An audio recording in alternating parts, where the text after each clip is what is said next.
Price the Lord, praise the Lord. ಕರ್ತನಾಮಕ್ಕೆ ಸ್ತೋತ್ರವಾಗಲಿ. ಪ್ರಿಯ ದೇವ ಜನರೇ, ಈ ದಿನವನ್ನು ದೇವರಾದ ಕರ್ತನು ನನಗೂ ನಿಮಗೂ ಈ ದಿನವನ್ನು ಆಶೀರ್ವದಿಸಿ ಅನುಗ್ರಹಿಸಿ ಕೊಟ್ಟಂತ ದೇವರು.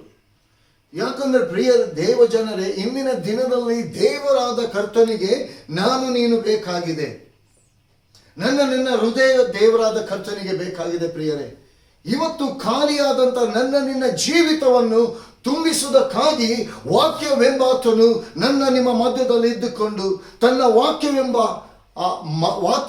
ಮನ್ನವನ್ನು ಇವತ್ತು ದೇವರಾದ ಕರ್ತನು ತಾನೇ ನಿಮ್ಮ ಮಧ್ಯದಲ್ಲಿ ಆತನ ಮಧ್ಯಸ್ಥಿಕೆಯನ್ನು ವಹಿಸಿಕೊಂಡು ಇವತ್ತು ನಿನ್ನ ಆತ್ಮೀಯ ದಾಹ, ಆತ್ಮೀಯ ಹಸುವನ್ನು ನೀಗಿಸುವುದಕ್ಕಾಗಿ ತನ್ನ ವಾಕ್ಯವೆಂಬ ಮನ್ನದಿಂದ ನಿಮ್ಮನ್ನು ತುಂಬಿಸುವುದಕ್ಕೋಸ್ಕರವಾಗಿ ನಿನ್ನೊಂದಿಗೆ ಹೃದಯಂಗಮವಾಗಿ ಆತನು ಮಾತನಾಡಲಿಕ್ಕೆ, ನಿನ್ನ ಜೀವಿತದಲ್ಲಿ ನೀವೇನನ್ನು ಕಳಕೊಂಡಿದ್ದೇವೆ ಅನ್ನೋದನ್ನು ನಾವು ತಿಳ್ಕೊಳ್ತಿದ್ದೇವೆ, ಅದೆಲ್ಲವನ್ನು ಎರಡರಷ್ಟಾಗಿ ದೇವರ ಆತ್ಮನಿಂದ ತುಂಬಿಸಿ ಆತನು ನಿಮ್ಮನ್ನು ತನ್ನ ಕೃಪೆಯಲ್ಲಿ ತನ್ನ ಆತ್ಮನ ಮೂಲಕ ನಡೆಸುವುದಕ್ಕಾಗಿ ದೇವರಾದ ಕರ್ತನು ನಿನ್ನ ಮುಂದೆ ಇದ್ದಾನೆ. ಇವತ್ತಿನ ದಿನದಲ್ಲಿ ಪ್ರಿಯ ದೇವ ಜನರೇ, ತನ್ನ ವಾಕ್ಯದ ಮೂಲಕವಾಗಿ ಆತನು ನಿನ್ನ ಹೃದಯವನ್ನು ಕನೆಕ್ಟ್ ಮಾಡುವವನಾಗಿದ್ದಾನೆ, ನಿನ್ನ ಹೃದಯವನ್ನು ಟಚ್ ಮಾಡುವವನಾಗಿದ್ದಾನೆ. ರೀಖಾಮಾಂದೋರಬಶಿಯಾಲ ರುಹತೋರ ಕೊರಮಂದಿಯ.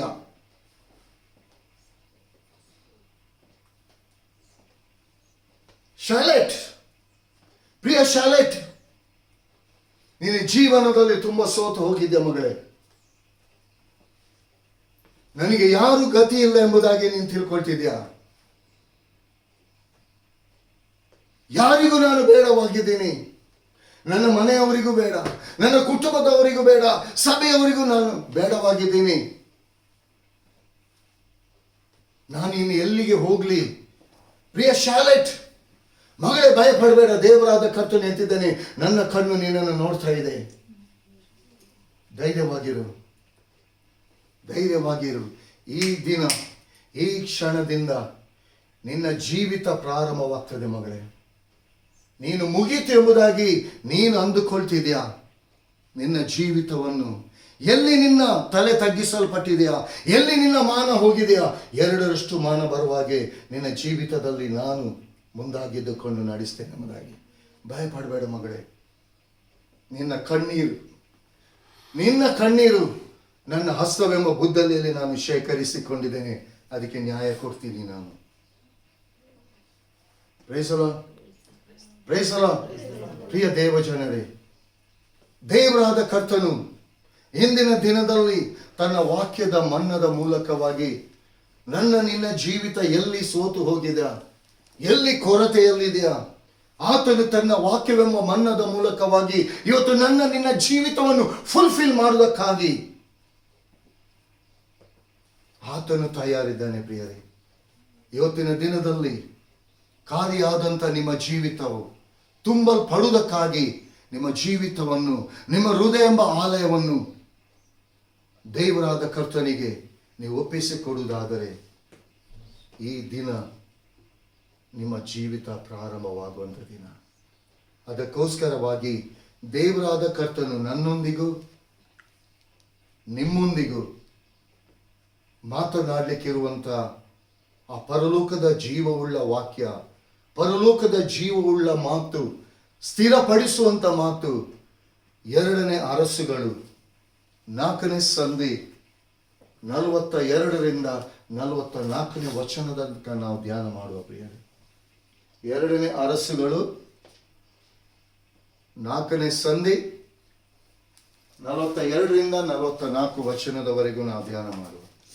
ಒಂದು ದಿವಸ ಬಾಳ್ ಪಾಲಿಶ ಊರಿನ ಒಬ್ಬ ಮನುಷ್ಯನು 20 ಜವೆಗೋದಿಯ ರೊಟ್ಟಿಗಳನ್ನು, 1 ಚೀಲ ತುಂಬ ಹಸಿ ತೆನೆಗಳನ್ನು ಪ್ರಥಮ ಫಲದ ಕಾಣಿಕೆಯಾಗಿ ತೆಗೆದುಕೊಂಡು ಬಂದು ದೇವರ ಮನುಷ್ಯನಿಗೆ ಸಮರ್ಪಿಸಿದನು. ಎಲೀಷನು ತನ್ನ ಸೇವಕನಿಗೆ, ಇದನ್ನು ಜನರಿಗೆ ಕೊಡು, ಅವರು ಊಟ ಮಾಡಲಿ ಎಂದು ಹೇಳಿದನು. ಅದಕ್ಕೆ ಅವನು, ಇಷ್ಟನ್ನು 100 ಮಂದಿಗೆ ಹೇಗೆ ಬಡಿಸಲಿ ಅಂದನು.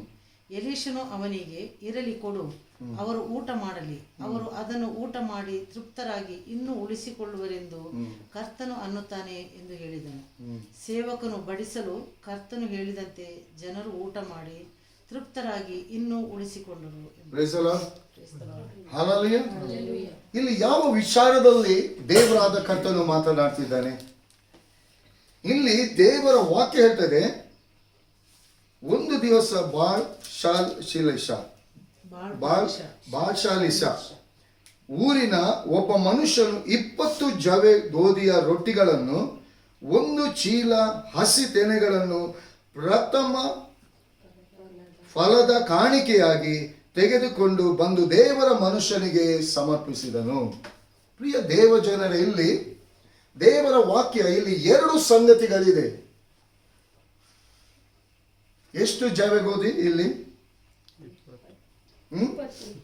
20 ಜವೆ ಗೋಧಿ, 1 ಚೀಲ ಹಸಿ ತೆನೆ, ಒಣಗಿದ ಹಸಿ ತೆನೆ. ಹಲ್ಲೆಲೂಯಾ. ಇಲ್ಲಿ ಈ ರೊಟ್ಟಿ ಯಾವುದನ್ನು ಸೂಚಿಸ್ತದೆ? ಇಲ್ಲಿ ರೊಟ್ಟಿ ಯಾವುದನ್ನು ಸೂಚಿಸ್ತದೆ? ಇಲ್ಲಿ ಯೇಸು ಸ್ವಾಮಿ 5 ರೊಟ್ಟಿ 2 ಮೀನು, ಹೌದಲ್ವಾ, ದೇವರ ಸ್ತೋತ್ರ ಮಾಡಿ ಏನ್ ಮಾಡಿದಂತೆ ಅದನ್ನು ಹೇಗೆ ಕೊಟ್ಟ? ಸ್ತೋತ್ರ ಮಾಡಿ ಮುರಿಲಿಲ್ವಾ? ಹಾಗೆ ಕೊಟ್ಟಿದ್ದಾನ? ಮುರಿದಿದ್ದಾನೆ. ಅದು ಕ್ರಿಸ್ತನ ದೇಹ. ಹಲ್ಲೆಲೂಯಾ. ಅದು ಕ್ರಿಸ್ತನ ದೇಹಕ್ಕೆ ಸಾದೃಶ್ಯವಾಗಿದೆ. ಆ ರೊಟ್ಟಿ ಕ್ರಿಸ್ತನ ದೇಹಕ್ಕೆ ಸಾದೃಶ್ಯವಾಗಿದೆ. ಇವತ್ತು ಆ ರೊಟ್ಟಿ ಕ್ರಿಸ್ತನ ದೇಹ. ಇವತ್ತು ನಿನ್ನ ದೇಹ ಎಂಬ ಗುಡಾರವನ್ನು ಆರೋಗ್ಯದಿಂದ ಅದು ತುಂಬಿಸಲ್ಪಡ್ತಿದೆ. ಯಾಕಂದ್ರೆ ಅದು ಜಜ್ಜಲ್ಪಟ್ಟಂತ ದೇಹವಾಗಿದೆ. ಪ್ರಿಯರೇ, ಇವತ್ತು ಜಜ್ಜಲ್ಪಟ್ಟಂತ ದೇಹ ಇವತ್ತು ನಿನ್ನ ಜೀವಿತವನ್ನು ರೂಪಿಸ್ತಾ ಇದೆ. ಇವತ್ತು ಆ ದೇಹವನ್ನು ಪ್ರತಿನಿತ್ಯವೂ ಯೇಸು ಕ್ರಿಸ್ತನ ಹೆಸರಿನಲ್ಲಿ ಆ ದೇಹವನ್ನು ನಾವು ಏನ್ ಮಾಡ್ತೀವಿ? ನಾವು ಹೊಂದಿಕೊಳ್ತಾ ಇದ್ದೀವಿ. ಹಲ್ಲೆಲೂಯಾ. ಇಲ್ಲಿ ಒಬ್ಬ ಮನುಷ್ಯನು ದೇವರ ಮನುಷ್ಯನಿಂದ ಅಲ್ಲಿ ಬಂದು ಎಲಿಷನು, ಪ್ರವಾದಿಯಾದ ಎಲಿಷನಿಗೆ ಏನ್ ಕೊಡ್ತಿದ್ದಾನೆ? 20 ಜವೆ ಗೋಧಿ. ಹಲ್ಲೆಲೂಯಾ. 1 ಚೀಲ ಹಸಿ ತೆನೆ ಅಂತೆ. Praise the Lord. ಹಸಿ ತೆನೆ ಅಂದ್ರೆ ಏನು? Praise the Lord. ಹಸಿ ತೆನೆ ನೋಡ್ಲಿಲ್ವಾ? ಅದರಲ್ಲಿ ಏನ್ ಬರ್ತದೆ ಕಚ್ಚುವಾಗ? ಹಾಲು ಬರ್ತದೆ. ಆ ಬಿಳಿ ಇದಾಗಿ ಹಾಲು ಬರ್ತದೆ. Praise the Lord. ಇಲ್ಲಿ ರೊಟ್ಟಿ ಮಾತ್ರ ಅಲ್ಲದೆ ಇಲ್ಲಿ ಹಸಿ ತೆನೆ, ಅದು ಒಣಗ್ಲಿಲ್ಲ. ಪ್ರಿಯ ದೇವಜನರು, ಅದು ಒಣಗ್ಲಿಲ್ಲ. ಒಣಗಿದನ್ನು ಇಲ್ಲಿ ತಂದು ಕೊಡ್ಲಿಲ್ಲ. ಇಲ್ಲಿ ಪ್ರಥಮ ಫಲ ಎಂಬುದಾಗಿ ದೇವರ ವಾಕ್ಯ ಹೇಳ್ತಾ ಇದೆ. ಇಲ್ಲಿ ಈ ಪ್ರಥಮ ಫಲ ಅಂದ್ರೆ ಏನು? ಪ್ರಥಮ ಫಲ ಅಂದ್ರೆ ಏನು ಪ್ರಿಯರೇ? ಪ್ರಥಮ ಫಲ ಅಂದ್ರೆ ಏನು? ಮೊದಲಿನದು. ಹಲ್ಲೆಲೂಯಾ. ನನ್ನ ನಿಮ್ಮ ಜೀವಿತದಲ್ಲಿ ಮೊದಲನೇದಾಗಿ ನಿನ್ನ ಕರ್ತನಾಗಿದ್ದಾನೆ. ನಿನ್ನ ದೇವರಾದ ಕರ್ತನು ಯೇಸು ಕ್ರಿಸ್ತನು, ತಂದೆಯಾದ ದೇವರು ತನ್ನ ಪ್ರಥಮ ಫಲವಾಗಿರುವ ಯೇಸು ಕ್ರಿಸ್ತನನ್ನು ಇವತ್ತು ನನಗೋಸ್ಕರ ನಿಮಗೋಸ್ಕರ ಈ ಲೋಕಕ್ಕೆ ಕಳಿಸಿಕೊಟ್ಟ. ಯಾವ ಪ್ರಥಮ ಫಲದ ಮೂಲಕ ಇವತ್ತಿನ ದಿನದಲ್ಲಿ ನಿಮ್ಮ ಜೀವಿತದಲ್ಲಿ ಪ್ರಥಮ ಫಲಗಳು ಅದು ನಾನು ನೀವಾಗಿದ್ದೀವಿ. ನಾನು ನೀನು ಹಸಿ ತೆನೆಗಳು. ಅದರಲ್ಲಿ ಮೋಸ, ವಂಚನೆ, ಕಪಟ ಇಲ್ಲ ರೀ. ಒಣಗಿ ಹೋಗ್ಲಿಲ್ಲ. ನಿನ್ನ ಜೀವಿತ ಒಣಗಿ ಹೋಗದಂತೆ ಹಸಿ ತೆನೆಗಳನ್ನಾಗಿ ನಾನು ನೀನು ಯೇಸು ಕ್ರಿಸ್ತನನ್ನು ಸ್ವಂತ ರಕ್ಷಕನಾಗಿ ಅಂಗೀಕಾರ ಮಾಡಿದ ದಿನದಿಂದ ನಾನು ನೀನು ಆತನಿಗೆ ಪ್ರಥಮ ಫಲಗಳಾಗಿದ್ದೀವಿ. ನಿಮ್ಮ ಮಕ್ಕಳು ಅವರು ಕೂಡ ಪ್ರಥಮ ಫಲಗಳಾಗಿದ್ದಾರೆ. ಇವತ್ತು ಆ ಪ್ರಥಮ ಫಲವನ್ನು ನಿನ್ನ ಕರ್ತನಿಗೆ ನಮ್ಮನ್ನು ನಾವು ಸಮರ್ಪಿಸಲೇಬೇಕು. ಹಲ್ಲೆಲೂಯಾ. ಯಾಕಂದ್ರೆ ಆ ರೊಟ್ಟಿ ಮುರಿಯಲ್ಪಟ್ಟಿದೆ. ಆ ಮುರಿಯಲ್ಪಟ್ಟಂತ ರೊಟ್ಟಿ ನಿನ್ನ ಕರ್ತನಾದ ಯೇಸು ಕ್ರಿಸ್ತನ ದೇಹವಾಗಿದೆ. ಇವತ್ತು ನಿನ್ನ ಕುಟುಂಬವನ್ನು ಅದು ರೂಪಿಸ್ತಾ ಇದೆ. ನಿನ್ನ ಕುಟುಂಬಕ್ಕೆ ಅದು ಆಶೀರ್ವಾದಕರವಾಗಿದೆ. ಹಲ್ಲೆಲೂಯಾ. ಹಲ್ಲೆಲೂಯಾ. ಹಸಿ ತೆನೆ ಇವತ್ತು ನಮ್ಮ ಜೀವಿತದಲ್ಲಿ ನಿಜವಾಗಿಯೂ ನಾನು ನೀನು ಯಥಾರ್ಥವಾಗಿ ದೇವರ ಸನ್ನಿಧಾನಕ್ಕೆ ಬಂದಿದ್ದೇವ? ಯಥಾರ್ಥವಾಗಿ ನಿನ್ನ ಜೀವಿತವನ್ನು ದೇವರ ಹಸ್ತಕ್ಕೆ ನಾವು ಒಪ್ಪಿಸಿಕೊಟ್ಟಿದ್ದೇವ? ಅಲ್ಲ, ಇನ್ನೂ ಸಮಯ ಇದೆ. ಆ ತೆನೆಯನ್ನು ಒಣಗಲಿಕ್ಕೆ ಬಿಟ್ಟರೆ ಏನಾಗ್ತದೆ? ಭತ್ತ ಆಗ್ತದೆ, ಅದು ಅಕ್ಕಿ ಆಗ್ತದಲ್ವಾ? ಹಸಿ ತೆನೆ. ಹಲ್ಲೆಲೂಯಾ. ಅದು ಈ ಮೊಗ್ಗು ಎಂಬುದಾಗಿ ಹೇಳ್ತಾರೆ ನೋಡಿ. ಆ ಸಮಯದಲ್ಲಿ ದೇವರಾದ ಕರ್ತನಿಗೆ ನನ್ನನ್ನು ನಿಮ್ಮನ್ನು ನಾವು ಅಂದ್ರೆ ಆ ಮನಸ್ಸು ಹಸಿ ತೆನೆಯಂತೆ ಇರುವಂತ ಆ ಮನಸ್ಸು ನನ್ನಲ್ಲಿ ನಿಮ್ಮಲ್ಲಿ ಇರಬೇಕು. ನೀವು ಕೊಡುವಂತ ಪ್ರಥಮ ಫಲ ಅಂದ್ರೆ ಲೋಕದ ರೀತಿಯಲ್ಲಿರುವಂತ ಕಾಣಿಕೆ ಅಲ್ಲ. ಇಲ್ಲಿ ಲೋಕದ ರೀತಿಯಲ್ಲಿರುವಂತ ಕಾಣಿಕೆಯನ್ನು ಆ ಮನುಷ್ಯನು ದೇವರ ಮನುಷ್ಯನಿಗೆ ತಂದುಕೊಡ್, ಒಂದು ವೇಳೆ ದೇವರ ಮನುಷ್ಯನಿಗೆ ಅವನು ತಂದು ಕೊಡ್ಬೇಕಾದ್ರೆ ಅವನ ಜೀವಿತದಲ್ಲಿ ಏನೋ ಅದ್ಭುತವಾಗಿರಬೇಕು. ಹೌದಲ್ವಾ? ಸುಮ್ಮನೆ ಯಾರಾದ್ರೂ ಕೊಡ್ಲಿಕ್ಕೆ ತಯಾರಿದ್ದಾರೆ? ಇಲ್ಲ.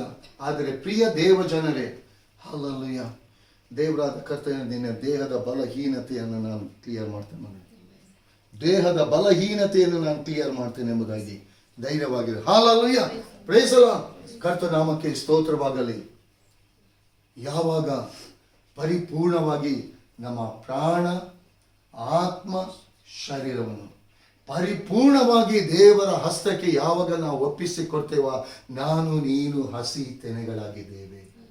ಯಾವುದೋ ಒಂದು ಭಾಗದಲ್ಲಿ ನಮ್ಮ ಸ್ವಾರ್ಥತೆಗೋಸ್ಕರವಾಗಿ ನಾವು ಇಟ್ಟುಕೊಳ್ಬಾರ್ದು. ಪರಿಪೂರ್ಣವಾಗಿ ದೇವರ ಹಸ್ತಕ್ಕೆ ಒಪ್ಪಿಸಿ ಕೊಡುವಾಗ ಹಸಿ ತೆನೆಗಳು ಯೇಸುವಿನ ಹಸ್ತದಲ್ಲಿ ನನ್ನ ನಿನ್ನ ಜೀವಿತ, ನನ್ನ ನಿನ್ನ ಕುಟುಂಬದ ಜೀವಿತ ಇದ್ದಂತ ಕೊರತೆಯ ಸಂಗತಿಗಳು ಅದು ನೀಗಿಸಲ್ಪಡಬೇಕು. ಹಲ್ಲೆಲೂಯ. ಒಂದು ಚೀಲ ಈ 20 ರೊಟ್ಟಿ ಜವೆಗೋದಿ ಅಂತ ದೇವರ ವಾಕ್ಯ ಹೇಳ್ತದೆ. 20 ಜವೆಗೋದಿ ಅದು ಅಲ್ಲಿ ಏನ್ ಮಾಡ್ತಾನೆ, ಎಲಿಷನ್ ಹೇಳ್ತಾನೆ, ಪ್ರವಾದಿ ಹೇಳ್ತಾನೆ, ತನ್ನ ಸೇವಕನ ಗೇಹಜಿ ಹತ್ರ ಹೇಳ್ತಾನೆ, ಇದನ್ನು ಜನರಿಗೆ ಕೊಡು ಎಂಬುದಾಗಿ. ಅಲ್ಲಿ ಎಷ್ಟು ಜನ ಇದ್ದಾರೆ ಎಂಬುದಾಗಿ ಎಲಿಷನು ಕೇಳಿದಾನ? Praise the Lord. ಎಷ್ಟು ಜನ ಇದ್ದಾರೆ ಎಂಬುದಾಗಿ ಎಲಿಷನು ಕೇಳಿದಾನ? ಇಲ್ಲ. ಅವನ ನಂಬಿಕೆ ದೇವರಾದ ಕರ್ತನ ಮೇಲೆ. ಆ ನಂಬಿಕೆಯಲ್ಲಿ ಅವನು ಹೇಳ್ತಿದ್ದಾನೆ, ಇದು ಜನರಿಗೆ ಹಂಚಿಕೊಡು ಎಂಬುದಾಗಿ. ಅಲ್ಲಿ ಎಲಿಷನೊಂದಿಗೆ ಇದ್ದಂತ ಆ ಗೇಹಜಿ ಹೇಳ್ತಿದ್ದಾನೆ, ಈ 20 ಜವೆಗೋದಿ 100 ಜನಕ್ಕೆ ಹೇಗೆ ಕೊಡ್ಲಿಕ್ಕೆ ಸಾಧ್ಯ? Praise the Lord. ಹಲ್ಲೆಲೂಯ. ಅಲ್ಲಿ ಎಲಿಷನ್ ಹೇಳ್ತಿದ್ದಾನೆ, ನೀನು ಕೊಡು ಎಂಬುದಾಗಿ. ಇಲ್ಲಿ ಪ್ರಿಯ ದೇವ ಜನರೇ, ಇಲ್ಲಿ ಎಲಿಷನೊಂದಿಗೆ ಎಲಿಷ ಪ್ರವಾದಿ ಎಂಬುದಾಗಿ ಅವನ ಸೇವಕನಿಗೂ ಗೊತ್ತಿದೆ. ಪ್ರವಾದಿ ಅವನ ಮೂಲಕ ದೇವರಾದ ಕರ್ತನು ಮಾಡುವಂತ ಅದ್ಭುತ ಕಾರ್ಯವನ್ನು ಗೇಹಜಿ ಕೂಡ ನೋಡಿದ್ದಾನೆ. ಆದರೆ ಅವನು ನೋಡಿದ್ದು ಶಾರೀರಿಕವಾದ ಕಣ್ಣಿನಿಂದ ಹೊರತು, ಶಾರೀರಿಕವಾದ ಆಲೋಚನೆಯಿಂದ ನೋಡಿದಾನೆ ಹೊರತು ಆತ್ಮ ಸಂಬಂಧವಾಗಿ ನೋಡಲಿಲ್ಲ. ಇಲ್ಲದಿದ್ರೆ ಅವನು ಹೇಳ್ತಿರ್ಲಿಲ್ಲ 20 ಜವೆಗೋದಿ 100 ಜನಕ್ಕೆ ಹೇಗೆ ಸಾಧ್ಯ ಎಂಬುದಾಗಿ. ಅದೇ ರೀತಿಯಾಗಿ ಯೇಸು ಸ್ವಾಮಿಯೊಂದಿಗೆ ಕೂಡ ಇದ್ದಂಥ ಶಿಷ್ಯರು ಯೇಸು ಸ್ವಾಮಿ ಮಾಡಿದಂಥ ಅದ್ಭುತ ಕಾರ್ಯಗಳನ್ನು, ಎಷ್ಟೆಷ್ಟು ಅದ್ಭುತ ಕಾರ್ಯಗಳನ್ನು ನೋಡಿದ್ದಾರೆ. ಆದರೆ ಅವರು ನೋಡಿದ್ದು ಕಣ್ಣ ದೃಷ್ಟಿಯಿಂದ, ಈ ಲೌಕಿಕವಾದ ಆಲೋಚನೆಯಿಂದ. ಪ್ರಿಯ ದೇವ ಜನರೇ, ಅದಕ್ಕೋಸ್ಕರ ದೇವರ ಕಾರ್ಯವನ್ನು ನೋಡಲಿಕ್ಕೆ ಸಾಧ್ಯ ಇಲ್ಲ. ಇವತ್ತು ನನ್ನ ನಿಮ್ಮ ಜೀವಿತದಲ್ಲಿ ನನ್ನ ನಿನ್ನ ಕರ್ತನನ್ನು ನೀನು ಎಷ್ಟು ಅರ್ಥ ಮಾಡಿಕೊಳ್ತಾ ಇದ್ದೀವಿ? ಎಷ್ಟು ನಾವು ಆತನನ್ನು ಆತ್ಮ ಸಂಬಂಧವಾಗಿ ಆತ್ಮದ ಮೂಲಕ ನಾವು ನೋಡ್ತಾ ಇದ್ದೀವಿ? ದೇವರ ವಾಕ್ಯ ನಮ್ಮ ಜೀವಿತದಲ್ಲಿ ಏನಾಗಿದೆ? ದೇವರ ವಾಕ್ಯ ನಮ್ಮ ಜೀವಿತವನ್ನು ಎಷ್ಟು ಕ್ರಮಪಡಿಸಿದೆ? ದೇವರ ವಾಕ್ಯ ನಮ್ಮ ಜೀವಿತವನ್ನು ಎಷ್ಟು ಆಶೀರ್ವದಿಸಿದೆ? ದೇವರ ವಾಕ್ಯ ನಮ್ಮ ಜೀವಿತದಲ್ಲಿ ಇರುವಂತಹ ಬಲಹೀನತೆಗಳನ್ನು ಮುರಿದಾಕಿದೆ. ಇದನ್ನು ಯಾವುದಾದ್ರೂ ನಾವು ಆಲೋಚನೆ ಮಾಡಿಕೊಳ್ತಿದ್ದೀವ? ಇವತ್ತು ದೇವರಾದ ಕರ್ತನಿಗೆ, ನನ್ನ ನಿನ್ನ ಕರ್ತನಿಗೆ, ನನಗೋಸ್ಕರ ನಿನಗೋಸ್ಕರ ಪ್ರಾಣ ಕೊಟ್ಟಂತ ಆ ಯೇಸುವಿಗೆ ಯಾವ ಸ್ಥಾನವನ್ನು ನಾವು ಕೊಟ್ಟಿದ್ದೀವಿ? ಇವತ್ತು ಬಡಗಿಯ ಮಗನಾಗಿ ನಾವು ನೋಡ್ತಿದ್ದೀವ? ಅಲ್ಲ, ನನ್ನಗೋಸ್ಕರ ನಿನಗೋಸ್ಕರ ಈ ಲೋಕಕ್ಕೆ ನನ್ನ ನಿನ್ನ ಪಾಪ ಶಾಪಗಳನ್ನು ನೀಗಿಸುವುದಕ್ಕೋಸ್ಕರ, ನನಗೋಸ್ಕರ ನಿನಗೋಸ್ಕರ ಆ ಪರಲೋಕ, ಆ ರಾಜ್ಯವನ್ನು ಸಿದ್ಧಪಡಿಸಲಿಕ್ಕೆ ಬಂದಾತನು ನನ್ನ ನಿನ್ನ ಜೀವಿತವನ್ನು ಉದ್ಧರಿಸಲು ಶಕ್ತನೆಂಬುದಾಗಿ ನಾವು ತಿಳ್ಕೊಳ್ತಾ ಇದ್ದೀವ. ಇವತ್ತು ನನ್ನ ನಿನ್ನ ಕರ್ತನಿಗೆ ಹಲ್ಲೆಲೂಯಾ ಯಾವ ಸ್ಥಾನವನ್ನು ನಾವು ಕೊಟ್ಟಿದ್ದೀವಿ? ನಮ್ಮ ಹೃದಯ ಎಂಬ ಆಲಯದಲ್ಲಿ ಪರಿಪೂರ್ಣವಾಗಿ ಪ್ರಾಣ, ಆತ್ಮ, ಶರೀರದ ಮೂಲಕ ಇವತ್ತು ಹಸಿ ತೆನೆಯಾಗಿ ಕೊಡ್ತಾ ಇದ್ದೀವ ಅಲ್ವಾ? ಇನ್ನು ನಾಡ್ದು ನೋಡುವ, ನಾಳೆ ನೋಡುವ ಎಂಬುದಾಗಿ ನಮ್ಮ ಜೀವಿತವನ್ನು ನಾವು ಒಣಗಿಸಿಕೊಳ್ತಾ ಇದ್ದೀವ. ಪ್ರಿಯ ದೇವಜನರೇ, ಇವತ್ತು ದೇವರಾದ ಕರ್ತನು ತನ್ನ 2 ಹಸ್ತಗಳನ್ನು ಚಾಚಿ ಇವತ್ತು ದೇವರಾದ ಕರ್ತನಿಗೆ ನಾನು ನೀನು ಪ್ರಥಮ ಫಲಗಳಾಗಿದ್ದೇವೆ. ಇವತ್ತು ತಂದೆಯಾದ ದೇವರಿಗೆ ಆ ಮಗನು ಪ್ರಥಮ ಫಲವಾಗಿದೆ. ಯೇಸು ಕ್ರಿಸ್ತನ ಮೂಲಕವಾಗಿ ತಂದೆಯಾದ ದೇವರಿಗೆ ಇವತ್ತು ಯೇಸು ಕ್ರಿಸ್ತನ ರಕ್ತದ ಮೂಲಕ ಶುದ್ಧೀಕರಿಸಲ್ಪಟ್ಟಂತ ಯೇಸು ಕ್ರಿಸ್ತನ ಮೂಲಕ ತಂದೆಯಾದ ದೇವರಿಗೆ ನಾನು ನೀನು ಮಗಳಾದದರಿಂದ ನಾನು ನೀನು ಪ್ರಥಮ ಫಲಗಳಾಗಿದ್ದೀವಿ. ಪರಿಪೂರ್ಣವಾಗಿ ನಮ್ಮನ್ನು ನಾವು ಸಮರ್ಪಿಸ್ತಾ ಇದ್ದೀವ. ಎಲ್ಲ ಲೋಕ ಸಂಬಂಧವಾಗಿ ಈ ಗೆಹಜಿಯ ರೀತಿಯಲ್ಲಿ ಲೋಕ ಸಂಬಂಧವಾಗಿ ನಮ್ಮ ಬಾಯಿಂದ ಹೊರಡುವಂತ ಮಾತುಗಳು ಲೋಕ ಸಂಬಂಧವಾಗಿದೆ. ಪ್ರಿಯ ದೇವ ಜನರೇ, ನನ್ನ ನಿಮ್ಮ ಜೀವಿತದಲ್ಲಿ ದೇವರಾದ ಕರ್ತನು ನುಡಿಯುವಂತ ಪ್ರತಿಯೊಂದೊಂದು ಮಾತುಗಳು ಅದು ಆತ್ಮ ಸಂಬಂಧವಾದಂಥದ್ದು. ಇವತ್ತು ಆತ್ಮ ಸಂಬಂಧವಾದಂಥದ್ದು ನನ್ನ ನಿಮ್ಮ ಜೀವಿತಕ್ಕೆ ಅದು ಪ್ರವಾದನೆಯಾಗಿ ನುಡಿಯುವಂತ ವೇಳೆಯಲ್ಲಿ ನನ್ನ ನಿಮ್ಮ ಜೀವಿತದಲ್ಲಿ ಯಾವ ಸ್ಥಾನವನ್ನು ನಾವು ಕೊಡ್ತಿದ್ದೀವಿ? ಆ ಯೇಸುವನ್ನು ನನ್ನ ನಿಮ್ಮ ಜೀವಿತದಲ್ಲಿ ಒಬ್ಬ ಮನುಷ್ಯನಾಗಿ ನಾವು ನೋಡ್ತಾ ಇದ್ದೀವ? ಪ್ರಿಯ ದೇವ ಜನರೇ, ಇಲ್ಲಿ ಫರಿಸಾಯರು, ಶಾಸ್ತ್ರಿಗಳು, ಯಹೂದ್ಯರೆಲ್ಲ ಏನ್ ಮಾಡ್ತಿದ್ದಾರೆ? ಅವನು ಬಡಗಿಯ ಮಗನಲ್ಲವೇ? ಯಾಕಂದ್ರೆ ಅವರ ಕಣ್ಣು ಅವರ ಕಿವಿ 2 ಕ್ಲೋಸ್ ಆಗಿದೆ. ನಿಜವಾಗಿಯೂ ನಿಮ್ಮ ಜೀವಿತದಲ್ಲಿ ಪ್ರಿಯ ದೇವ ಜನರೇ, ನೀವು ಹಸಿ ತೆನೆ ಆಗಿರುವುದಾದರೆ ನಿಮ್ಮ ಆತ್ಮೀಯ ಕಣ್ಣುಗಳು ತೆರೆಯಲ್ಪಡ್ತದೆ, ಆತ್ಮೀಯ ಕಿವಿಗಳು ಕೂಡ ತೆರೆಯಲ್ಪಡ್ತದೆ. ದೇವರ ಆತ್ಮನ ಅನುಸಾರವಾಗಿ ದೇವರಾದ ಕರ್ತನು ನಿಮಗೆ ಇಟ್ಟಿರುವ ಎಲ್ಲ ಸಂಗತಿಗಳು ಅದು ನಿಮ್ಮ ಜೀವಿತದಲ್ಲಿ ನೆರವೇರ್ತದೆ. ನಿಮ್ಮ ಜೀವಿತದಲ್ಲಿ ದೇವರಾದ ಕರ್ತನಿಗೆ ನೀವು ಯಾವ ಸ್ಥಾನವನ್ನು ಕೊಟ್ಟಿದ್ದೀರಿ? ನಿಮ್ಮ ವೈಯಕ್ತಿಕ ಜೀವಿತದಲ್ಲಿ, ನಿಮ್ಮ ಕುಟುಂಬ ಜೀವಿತದಲ್ಲಿ ನೀವು ಯಾವ ಸ್ಥಾನವನ್ನು ಕೊಟ್ಟಿದ್ದೀರಾ? ದೇವರಾದ ಕರ್ತನು ಇವತ್ತು ನಿಮ್ಮನ್ನು ನೋಡ್ತಿದ್ದಾನೆ, ನಿಮ್ಮನ್ನು ಬಯಸ್ತಿದ್ದಾನೆ. ಪ್ರಿಯ ದೇವ ಜನರೇ, 2 ಹಸ್ತಗಳು ಈಗಲೂ ಚಾಚಲ್ಪಟ್ಟಿದೆ. ಆ ಶಿಲುಬೆಯಲ್ಲಿ ಚಾಚಲ್ಪಟ್ಟಂತ ಹಸ್ತ ಈಗ ಮುದುರಿಕೊಳ್ಳಿಲ್ಲ, ಅದೇ ರೀತಿ ಚಾಚಲ್ಪಟ್ಟಿದೆ. ಯಾಕೆ? ಈಗಲೂ ಕೂಡ ನನ್ನ ಬಳಿಗೆ ನನ್ನ ಮಗನು ನನ್ನ ಮಗಳು ಬರ್ತಿದ್ದಾರೆ ಎಂಬುದಾಗಿ. ಇವತ್ತು ಕೂಡ ದೇವರಾದ ಕರ್ತನು ನನ್ನನ್ನು ನಿನ್ನನ್ನು ಹಸಿ ತೆನೆಗಳನ್ನಾಗಿ ಬಯಸ್ತಿದ್ದಾನೆ, ಹಸಿ ತೆನೆಯಾಗಿ ಬಯಸ್ತಿದ್ದಾನೆ. ಈ ಹಸಿ ತೆನೆ ಇನ್ನೊಬ್ಬರ ಜೀವಿತಕ್ಕೆ ಅದು ಆಶೀರ್ವಾದಕರವಾಗಿರಬೇಕು. ಇವತ್ತು ಲೋಕದಲ್ಲಿ ನಾನು ನೀನು ಹಸಿ ತೆನೆಗಳಾಗಿ ಇನ್ನೊಬ್ಬರ ಜೀವಿತವನ್ನು ರೂಪಿಸುವಂತವರಾಗಿರ್ಬೇಕು. ಇನ್ನೊಬ್ಬರ ಜೀವಿತಕ್ಕೆ ನಾನು ನೀನು ಸಾಕ್ಷಿಯಾಗಿರ್ಬೇಕು. ಒಣಗಿದಂತ ಭತ್ತ ಅಲ್ಲ, ಹಸಿ ತೆನೆ. ಇವತ್ತು ನನ್ನ ನಿಮ್ಮ ಜೀವಿತದಲ್ಲಿ ನಾವು ಕೊಯ್ಯಲ್ಪಟ್ಟಿದ್ದೀವ. ಹಸಿ ತೆನೆಯಾಗಿ ಒಂದೇ ಆ ಒಂದು ಚೀಲ, ಆ ಒಂದು ಸಭೆಯಾಗಿದೆ. ಆ ಸಭೆ ಯೇಸು ಕ್ರಿಸ್ತನಾಗಿದ್ದಾನೆ. ಆ ಹಸಿ ತೆನೆಗಳು ಅದು ನಾನು ನೀನು. ಹಲ್ಲೆಲೂಯಾ. ಆ ಚೀಲದಲ್ಲಿ ತುಂಬಲ್ಪಟ್ಟಂತ ತೆನೆ ಇವತ್ತು ನನ್ನ ನಿನ್ನ ಜೀವಿತವಾಗಿದೆ, ನನ್ನ ನಿನ್ನ ಕುಟುಂಬವಾಗಿದೆ. ನಿಜವಾಗಿ ನಾವಿದ್ದೇವ?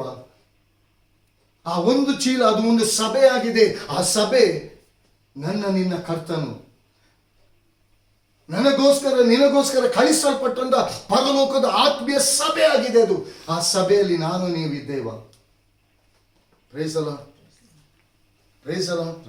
ಸಭೆಗೆ ನಾವು ಸೇರಲ್ಪಡಬೇಕು. ಆ ರೊಟ್ಟಿಯನ್ನು ನಾನು ನೀನು ತಿನ್ನಲೇಬೇಕು. ಯಾಕಂದ್ರೆ ನನ್ನ ನಿನ್ನ ಜೀವಿತ ಉದ್ಧರಿಸಲ್ಪಡಲೇಬೇಕು. Hallelujah, hallelujah. ಪ್ರಿಯ ದೇವ ಜನರೇ, ಇಲ್ಲಿ ಎಲಿಷನೊಂದಿಗೆ ಗೇಜಿ ಕೇಳ್ತಾನೆ ಸೇವಕನು, ಈ 100 ಜನರಿಗೆ ಹೇಗೆ ಕೊಡುವುದು? ಆಗ ಎಲಿಷನ ಹೇಳ್ತಾನೆ, ಯೆಹೋವನನ್ನು ತಿಂದಾನೆ. Price ಅಲಾರ್ಡ್, price ಅಲಾರ್ಡ್. ಯಾಕಂದ್ರೆ ಎಲಿಷನು ಕೂಡ ಹಸಿ ತೆನೆಯಾಗಿದ್ದ. ಹಲ್ಲೆಲೂಯಾ. ಇವತ್ತು ನೀವು ವಾಕ್ಯವನ್ನು ಕೇಳುವಂತ ನೀವು ಕೂಡ ಹಸಿ ತೆನೆಗಳಾಗಿರ್ಬೇಕು ಪ್ರಿಯರೇ. ನಿಮ್ಮ ಬಾಯಿಂದ ಹೊರಡುವಂತ ಮಾತು ಅನೇಕರ ಜೀವಿತವನ್ನು ಕಟ್ಟುವಂಥದ್ದಾಗಿರ್ಬೇಕು.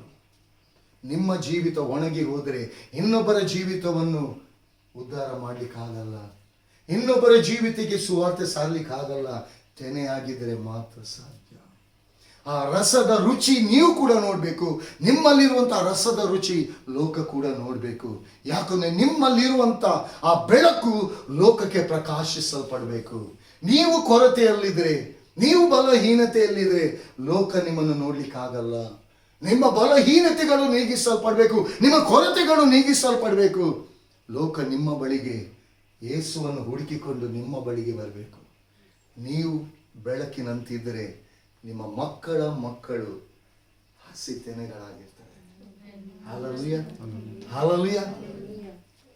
ಯೆಹೋವನು ತಾನೇ ನೀನು ಕೊಡು. ನಂತರ ಆ ಸೇವಕನು ಕೊಡುವಾಗ 100 ಜನರು ಅವರು ಉಂಡು ತೃಪ್ತರಾಗಿ ಇನ್ನೂ ಉಳಿಸಿಕೊಳ್ತಾರೆ ಎಂಬುದಕ್ಕೆ ದೇವರ ವಾಕ್ಯ ಇದೆ. ಹೌದಲ್ವಾ? ಇವತ್ತು ನಮ್ಮ ಜೀವಿತದಲ್ಲಿ ಸ್ಪಷ್ಟವಾಗಿ ಕೇಳಿ, ನಮ್ಮ ಜೀವಿತದಲ್ಲಿ ಈ ತೃಪ್ತಿ ಎಂಬುದೇ ಇದೆ. ಈ ತೃಪ್ತಿ ಎಂಬುದನ್ನು ಸೈತಾನ ತೆಗೆದುಹಾಕ್ತಾನೆ. ಉಣ್ಣಬೇಕು. ಯಾವುದು ಉಣ್ಣಬೇಕು? ದೇವರ ವಾಕ್ಯವನ್ನು ನಾವು ಆಹಾರವಾಗಿ ಉಣ್ಣಿದ್ರೆ ನಿಜವಾಗಿ ದೇವರ ವಾಕ್ಯ ನಮ್ಮ ಜೀವಿತವನ್ನು ಡೇ ಬೈ ಡೇ ಅದನ್ನು ತೃಪ್ತಿಗೊಳಿಸ್ತದೆ. ಇನ್ನು ನಾವು ಉಳಿಸಿಕೊಳ್ತೇವೆ. ನಮ್ಮ ಮಕ್ಕಳ ಮಕ್ಕಳಿಗೆ ಆಶೀರ್ವಾದ, ಆ ಐಶ್ವರ್ಯ ಎಲ್ಲ ನಮ್ಮ ಮಕ್ಕಳ ಮಕ್ಕಳಿಗೆ. ಹಲ್ಲೆಲೂಯಾ. ಅದು ನಮ್ಮ ಕಾಲಕ್ಕೆ ಮುಗಿದು ಹೋಗುವಂಥದ್ದಲ್ಲ, ದೇವರ ಆಶೀರ್ವಾದ ಅದು. ಯಾವಾಗ ಹಸಿ ತೆನೆಗಳಾಗಿರ್ಬೇಕು ಪ್ರಿಯರೇ. ಇವತ್ತು ಆ ಮುರಿಯಲ್ಪಟ್ಟಂತಹ ರೊಟ್ಟಿಗೆ ನಾನು ನೀನು ಯಾವ ಸ್ಥಾನವನ್ನು ನಾವು ಕೊಟ್ಟಿದ್ದೇವೆ? ನನಗೋಸ್ಕರ ನಿಮಗೋಸ್ಕರ ಮುರಿಯಲ್ಪಟ್ಟ ದೇಹವನ್ನು ನಾನು ನೀವು ತಿಂತಾ ಇದ್ದೀವಾ? ಇವತ್ತು ನನ್ನ ನಿನ್ನ ಜೀವಿತ ಆಶೀರ್ವದಿಸಲ್ಪಟ್ಟಿದೆಯಾ? Price the lord. ಇದನ್ನು ನೀವು ಆಲೋಚನೆ ಮಾಡಿ, ನಿಮಗೆ ನೀವು ಪ್ರಶ್ನೆ ಮಾಡಿಕೊಳ್ಳಿ ಪ್ರಿಯರೇ. ದೇವರ ಹಸ್ತ ನಿಮ್ಮನ್ನು ಆಶೀರ್ವದಿಸುವುದಕ್ಕಾಗಿ, ನಿಮ್ಮನ್ನು ಉದ್ಧರಿಸುವುದಕ್ಕಾಗಿ, ಹಸಿ ತೆನೆಯಾಗಿ ನಿಮ್ಮನ್ನು ಹಸಿ ತೆನೆಗಳನ್ನಾಗಿ ಮಾಡುವುದಕ್ಕಾಗಿ, ನೀವು ಆಶೀರ್ವದಿಸಲ್ಪಡಬೇಕೆಂಬುದಾಗಿ, ನೀವು ಇನ್ನೊಬ್ಬರಿಗೆ ಆಶೀರ್ವದಿಸಲ್ಪಡುವವರಾಗಿ ದೇವರಾದ ಕರ್ತನು ನಿಮ್ಮನ್ನು ಹಸಿ ತೆನೆಯನ್ನಾಗಿ ಆತನ ಸಭೆಯಲ್ಲಿ, ಆ ದೇಹ ಎಂಬ ಗುಡಾರದಲ್ಲಿ ಆತನು ನಾನು ನೀವು ಒಂದೊಂದು ಅಂಗಗಳನ್ನಾಗಿ, ಆತನು ನನ್ನ ನಿನ್ನನ್ನು ಒಂದೊಂದು ಸಭೆಯನ್ನಾಗಿ ಇಟ್ಟಿದ್ದಾನೆ. ಇವತ್ತು ಆತನ ದೇಹದಲ್ಲಿ ಒಂದೊಂದು ಸಭೆಗಳಾಗಿದ್ದೇವ. ನಾವು ಒಣಗಿದ ಭತ್ತ ಆಗಿದ್ದೇವ, ಹಸಿ ತೆನೆಗಳಾಗಿದ್ದೇವ. ಪ್ರಿಯ ದೇವಜನರೇ, ಭತ್ತ ಆದರೆ ಅದು ಹೊಟ್ಟು ಏನಾಗ್ತದೆ? ಬೆಂಕಿಗೆ ಹಾಕಲ್ಪಡ್ತದೆ. ನಾನು ನೀನು ಬೆಂಕಿಗೆ ಹಾಕಲ್ಪಡಲಿಕ್ಕೆ ನಾವು ಕರೀಲಿಲ್ಲ. ಹಸಿ ತೆನೆಗಳಾಗಿ ಆ ರುಚಿಯನ್ನು ನೋಡಿ, ಆ ರುಚಿಯನ್ನು ಇನ್ನೊಬ್ಬರಿಗೆ ಕೊಡಲಿಕ್ಕೆ ದೇವರಾದ ಕರ್ತನು ನನ್ನನ್ನು ನೀನನ್ನು ಇಟ್ಟಿದ್ದಾನೆ. ಪ್ರಿಯ ದೇವಜನರೇ, ಈ ವಾಕ್ಯವನ್ನು ಕೇಳಿದಂಥ ನೀವು ಯಾರೇ ಆಗಿರಲಿ, ಇವತ್ತು ನಿಮ್ಮ ಜೀವಿತದಲ್ಲಿ ನೀವು ಉಂಡು ತೃಪ್ತರಾಗುವುದು ಮಾತ್ರವಲ್ಲ, ನಿಮ್ಮ ಮಕ್ಕಳ ಮಕ್ಕಳಿಗೆ ನೀವು ಉಳಿಸಿಕೊಳ್ಬೇಕ್ರಿ. ಹಲ್ಲೆಲೂಯಾ. ನೀವೇ ಕೊರತೆಯಲ್ಲಿ ಇದ್ರೆ ನಿಮ್ಮ ಮಕ್ಕಳು ಹೇಗೆ ಪಡಲಿಕ್ಕೆ ಸಾಧ್ಯ? ನೀವೇ ಕೊರತೆಯಲ್ಲಿ ಇದ್ರೆ, ನಿಮಗೆ ಸಾಲದಿದ್ರೆ ನೀವು ನಿಮ್ಮ ಮಕ್ಕಳ ಮಕ್ಕಳಿಗೆ ಉಳಿಸಿಕೊಳ್ಳುವುದು ಯಾವಾಗ? ಯೆಹೋವನ ಆಶೀರ್ವಾದವು ಭಾಗ್ಯದಾಯಕವಾಗಿದೆ, ಯಾವ ವ್ಯಸನವನ್ನು ಅದು ಉಂಟು ಮಾಡುವುದಿಲ್ಲ ಎಂಬುದಾಗಿ ದೇವರ ವಾಕ್ಯ ಹೇಳ್ತದೆ. ಇವತ್ತು ಪ್ರಿಯ ದೇವಜನರೇ, ನೀವು ದೇವರ ವಾಕ್ಯವನ್ನು ಕೇಳುವಂತ ನೀವು ಯಾರೇ ಆಗಿರಲಿ, ಕ್ರಿಸ್ತನಲ್ಲಿ ತಂದೆಯಾದ ದೇವರಿಗೆ ನೀವು ಪ್ರಥಮ ಫಲಗಳಾಗಿದ್ದೀರಾ. ನಿಮ್ಮ ಯೋಗ್ಯತೆಯನ್ನು ನೋಡಿ ನೀವು ಜಡ್ಜ್ ಮಾಡಬೇಡಿ. ನಿಮ್ಮನ್ನೇ ಪರಿಪೂರ್ಣವಾಗಿ ದೇವರ ಹಸ್ತಕ್ಕೆ ಒಪ್ಪಿಸಿಕೊಡಿ. ಇವತ್ತು ದೇವರಾದ ಕರ್ತನು 2 ಹಸ್ತಗಳನ್ನು ಚಾಚಿಕೊಂಡು ನಿಮ್ಮನ್ನು ಹಸಿ ತೆನೆಗಳನ್ನಾಗಿ ತನ್ನ ಸಭೆ ಎಂಬ, ತನ್ನ ದೇಹ ಎಂಬ ಗುಡಾರದಲ್ಲಿ ಸೇರಿಸಿಕೊಳ್ಳಿಕ್ಕೆ ಕಾಯ್ತಿದ್ದಾನೆ. ಯಾಕಂದರೆ ಆ ರೊಟ್ಟಿ ಮುರಿಯಲ್ಪಟ್ಟಿದೆ. ಮುರಿಯಲ್ಪಟ್ಟಂಥ ರೊಟ್ಟಿ ನಿಮ್ಮ ಜೀವಿತವನ್ನು ಆಶೀರ್ವದಿಸಿ ನಡೆಸ್ತಿದೆಯಾ? ಒಂದು ವೇಳೆ ಆಶೀರ್ವಾದ ಹೊಂದದೇ ಇರುವುದಾದರೆ ಇಂದಿನ ಈ ವಾಕ್ಯದ ಮೂಲಕ ಪ್ರಿಯ ದೇವಜನರೇ, ನಿಮ್ಮನ್ನು ಪರಿಪೂರ್ಣವಾಗಿ ನಿಮ್ಮ ಪ್ರಾಣ, ಆತ್ಮ, ಶರೀರವನ್ನು ಪರಿಪೂರ್ಣವಾಗಿ ದೇವರ ಹಸ್ತಕ್ಕೆ ಒಪ್ಪಿಸಿಕೊಡಿ. ನೀವು ತೆನೆಗಳಾಗಿ, ಹಸಿ ತೆನೆಗಳಾಗಿ. ಯಾಕಂದರೆ ನೀವು ಉಣ್ಣಬೇಕು ದೇವರ ವಾಕ್ಯವನ್ನು. ದೇವರ ವಾಕ್ಯ ಆಹಾರವನ್ನು ನೀವು ಉಣ್ಣುವಂಥ ವೇಳೆಯಲ್ಲಿ ದೇವರ ವಾಕ್ಯದ ಆಶೀರ್ವಾದದ ಮೂಲಕ ನಿಮಗೂ ಮಾತ್ರವಲ್ಲದೆ ನಿಮ್ಮ ಮಕ್ಕಳ ಮಕ್ಕಳಿಗೂ ಅದು ಉಳಿಸಿಕೊಳ್ಳುವಂಥದ್ದಾಗಿರ್ತದೆ. ಯಾಕಂದರೆ ಯೆಹೋವನ ಆಶೀರ್ವಾದ ನಿಮ್ಮ ಜೀವಿತದಲ್ಲಿ ಯಾವ ವ್ಯಸನವನ್ನು ಉಂಟು ಮಾಡುವುದಿಲ್ಲ, ಆಶೀರ್ವದಿಸಲ್ಪಡ್ತದೆ, ಉದ್ಧರಿಸಲ್ಪಡ್ತೀರ ನೀವು. ಪ್ರಿಯ ದೇವಜನರೇ, ಫಸ್ಟ್ ಪ್ರಯಾರಿಟಿ, ಮೊದಲ ಸ್ಥಾನವನ್ನು ನಿಮ್ಮ ವೈಯಕ್ತಿಕ ಜೀವಿತದಲ್ಲಿ, ನಿಮ್ಮ ಕುಟುಂಬ ಜೀವಿತದಲ್ಲಿ ದೇವರಾದ ಕರ್ತನಿಗೆ ನೀವು ಒಪ್ಪಿಸಿಕೊಡಿ. ಯಾವಾಗ ದೇವರಾದ ಕರ್ತನಿಗೆ ನಿಮ್ಮನ್ನು ನೀವು ಒಪ್ಪಿಸಿಕೊಡ್ತೀರಾ, ನಿಶ್ಚಯವಾಗಿ ನಿಮ್ಮನ್ನು ಹಸಿ ತೆನೆಗಳನ್ನಾಗಿ ದೇವರಾದ ಕರ್ತನು ಮಾರ್ಪಡಿಸ್ತಾನೆ. ಆ ದೇಹ ಎಂಬ ರೊಟ್ಟಿಯಲ್ಲಿ ನೀವು ಕೂಡ ನಿಮ್ಮನ್ನು ಕೂಡ ಪಾಲುಗಾರನಾಗಿ ಯೇಸು ಸ್ವಾಮಿ ನಡೆಸ್ತಾನೆ. ಆ ರೊಟ್ಟಿ ಯಾವಾಗ ನಿಮ್ಮ ಜೀವಿತಕ್ಕೆ ನಿಮ್ಮ ಆ ರೊಟ್ಟಿಯನ್ನು ನೀವು ತಿಂತೀರಾ, ನೀವು ಮಾತ್ರ ಅಲ್ಲ, ನಿಮ್ಮ ಮಕ್ಕಳಿಗೆ ನೀವು ಉಳಿಸಿಕೊಳ್ತೀರಾ. ಯಾಕಂದರೆ ಅದು ಆಶೀರ್ವಾದಕರವಾಗಿರ್ತದೆ, ಭಾಗ್ಯದಾಯಕವಾಗಿರುತ್ತದೆ, ಮಹಿಮೆಯಿಂದ ತುಂಬಲ್ಪಟ್ಟಿರ್ತದೆ. ಪ್ರಿಯರೇ, ಈ ದೇವರು ಕೊಟ್ಟಿರುವಂತಹ ಈ ಒಳ್ಳೆ ಅವಕಾಶವನ್ನು ಉಪಯೋಗಿಸಿ ಪ್ರಿಯರೇ, ನಿಮ್ಮ ಜೀವಿತಕ್ಕೆ ಅಳವಡಿಸಿರಿ. ಅನೇಕರಿಗೆ ಇದನ್ನು ಶೇರ್ ಮಾಡಿ, ಅನೇಕರು ಇದರ ಆಶೀರ್ವಾದವನ್ನು, ಇದರ ಲಾಭವನ್ನು ಪ್ರತಿಯೊಬ್ಬರು ಹೊಂದಿಕೊಳ್ಳು. ಈ ವಾಕ್ಯದ ಆಶೀರ್ವಾದಕ್ಕೆ ಅವರು ಕೂಡ ಬಾಧ್ಯಸ್ಥರಾಗುವಂತೆ, ಅವರ ಈ ಸೈತಾನನ ವಶದ ಆ ಜೀವಿತದಿಂದ ಅವರು ಹೊರಗೆ ಬಂದು ಕ್ರಿಸ್ತ ಯೇಸುವಿನಲ್ಲಿ ನೂತನ ಹೊಸ ಜೀವಿತವನ್ನು, ಆ ತೆನೆಯಂತ ಜೀವಿತವನ್ನು ಅವರು ಪ್ರಾರಂಭಿಸಲಿಕ್ಕಾಗುವಂತೆ ನೀವು ಕಾರ್ಯ ಮಾಡಿ ಪ್ರಿಯರೇ. ದೇವರಾದ ಕರ್ತನು ತನ್ನ ಬಾಯಿಯ ಮಾತಿನಿಂದ ನಿಮ್ಮ ಜೀವಿತದಲ್ಲಿ ಏನೇನು ವಾಗ್ದಾನ ಮಾಡಿದನು, ದೇವರು ತನ್ನ ಹಸ್ತದ ಮೂಲಕ ನಿಮ್ಮನ್ನು ನಡೆಸುವನಾಗಿದ್ದಾನೆ, ನಿಮ್ಮನ್ನು ಉದ್ಧರಿಸುವನಾಗಿದ್ದಾನೆ, ನಿಮ್ಮನ್ನು ಆಶೀರ್ವದಿಸುವನಾಗಿದ್ದಾನೆ. ಕರ್ತನ ಈ ವಾಕ್ಯಗಳನ್ನು ಆಶೀರ್ವದಿಸಲಿ. ಕರ್ತನಾಮಕ್ಕೆ ಮಹಿಮೆ ಉಂಟಾಗಲಿ. Amen. Praise the Lord. Thank you daddy, thank you Holy Spirit. ಮಹಿಮೆಯುಳ್ಳ ದೇವರಾದ ಕರ್ತನೆ, ಪರಿಶುದ್ಧನಾದ ತಂದೆಯಾದ ದೇವರೇ, ಕರ್ತನಾದ ಯೇಸುವೆ ಸ್ತೋತ್ರ. ನಿನ್ನ ಜೀವವುಳ್ಳ ವಾಕ್ಯಕ್ಕಾಗಿ ಸ್ತೋತ್ರ. ಹೌದು ತಂದೆ, ನಿನ್ನ ವಾಕ್ಯದ ಮೂಲಕ ನಿನ್ನ ಮಕ್ಕಳನ್ನು ಹಸಿ ತೆನೆಗಳನ್ನಾಗಿ ನೀನು ನೋಡಲು ಅಪೇಕ್ಷಿಸ್ತಿ. ಹಸಿ ತೆನೆಗಳಾಗಿ ನಿನ್ನ ಬಳಿಗೆ ಬರಬೇಕೆಂಬುದಾಗಿ ನೀನು ನೋಡ್ತಿದ್ದಿ. ಯಾಕಂದರೆ ನಿನ್ನ ದೇಹ ಎಂಬ ಆ ಜಜ್ಜಲ್ಪಟ್ಟಂತಹ ದೇಹ ನಿನ್ನ ರೊಟ್ಟಿಯನ್ನಾಗಿ ನಿನ್ನ ಮಕ್ಕಳಿಗೆ ನೀನು ಅನುಗ್ರಹಿಸಿ ಕೊಟ್ಟಿದ್ದಿ. ಕೇಳಿದಂಥ ಪ್ರತಿ ಒಬ್ಬೊಬ್ಬರು ಈ ವಾಕ್ಯದ ಆಶೀರ್ವಾದವನ್ನು ಹೊಂದಿಕೊಳ್ಳಿ.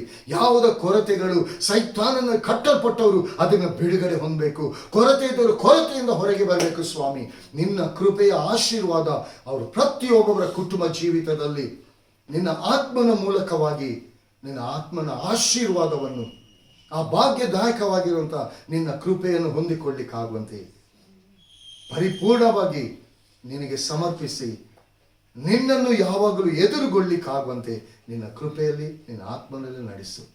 ಯೇಸು ಕ್ರಿಸ್ತನತೆ ಪರಿಶುದ್ಧವುಳ್ಳ ಏಕೈಕ ದಿವ್ಯ ನಾಮದಲ್ಲಿ ನಂಬಿಕೆಯಿಂದ ಬೇಡಿದ್ದೇನೆ ನಮ್ಮ ತಂದೆಯೇ. Amen, amen. Bless in the name of Jesus Nazareth. Bless in the name of Jesus.